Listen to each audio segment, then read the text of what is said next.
Hello friends. இன்றைக்கி super நகைச்சுவையான ஒரு நியூஸை படிக்கணும் இருந்தது. அது என்னன்னா, தமிழக பாஜக தலைவர் திரு அண்ணாமலை அவர்கள், முன்னாள் ஐபிஎஸ், அவர் வந்து தமிழகத்தில் சட்டம் ஒழுங்கு சரியில்லை அப்படிங்கிற காரணத்துக்காக தன்னைத்தானே வருத்திக்கிட்டார். எப்படி வருத்திக்கிட்டார்னா, சவுக்கால தன்னைத்தானே 6 முறை வந்து அடிச்சுக்கிட்டார். அது வந்து ரொம்ப ஒரு எள்ளி நகையாடக்கூடிய ஒரு விஷயமாக இன்று நெட்டிசன்ஸ், அதாவது நெட்டில் சமூக வலைத்தளங்களில் ரொம்பவும் ஒரு கோமாளித்தனமாக சித்தரிக்கப்பட்டு ஏகப்பட்ட மீம்ஸ் வளம் வந்துட்டு, அதெல்லாம் பார்க்குறப்போ சிரிப்பினுடைய உச்சத்துக்கே போக வேண்டிய கட்டாயத்துக்கு நம்ம தள்ளப்பட்டிருக்கிறோம்.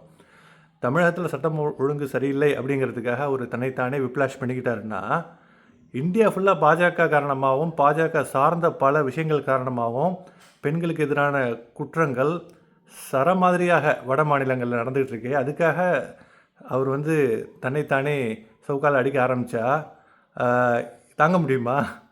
இது ஒன்று. இன்னொரு விஷயம் என்னென்னா, அவர் அடித்த சவுக்கோடைய தன்மையை பார்த்தீங்கன்னா பூ மாதிரி இருக்குங்க. அது நிறைய பேர் மீம்ஸில் போட்டிருக்காங்க. கோவை காட்டன் மில்ஸில் ஸ்பெஷலாக தயாரிக்கப்பட்ட பட்டு போன்ற துணி, அந்த மாதிரி வேணும்னா ஆர்டர் பண்ணுங்கன்னு போட்டிருக்காங்க. அதை அடிக்கிறதுனால, சவுக்கு அடிக்கிறதுனால உண்டாகிற காயம் ஏற்படாது. ஏற்கனவே உடம்புல தோல்வி அது ஏதாச்சும் இருந்தால் அது பூ மாதிரி அது அடிக்குதில்ல, அதனால் அந்த வியாதி குணமாகும். அவ்வளோ ஒரு சௌகரியத்தை உண்டாக்கக்கூடிய ஒரு சவுக்கு அவர் யூஸ் பண்ணியிருக்காரு. 6 தடவை அடிச்சுக்கிட்டு ஒரு கோமாளித்தனம் பண்ணியிருக்காரு.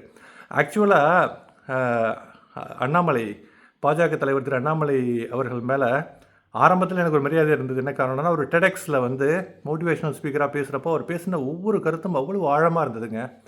ஆனால் அந்த ஆழமான கருத்துக்கள், அறிவு சார்ந்த விஷயங்கள்லாம் எப்படி இப்படி திசை மாறி போச்சுன்னு சொல்லிட்டு எனக்கு சத்தியமாக தெரியல. இதை பார்த்த உடனே சிரிப்பு அடக்க முடியல.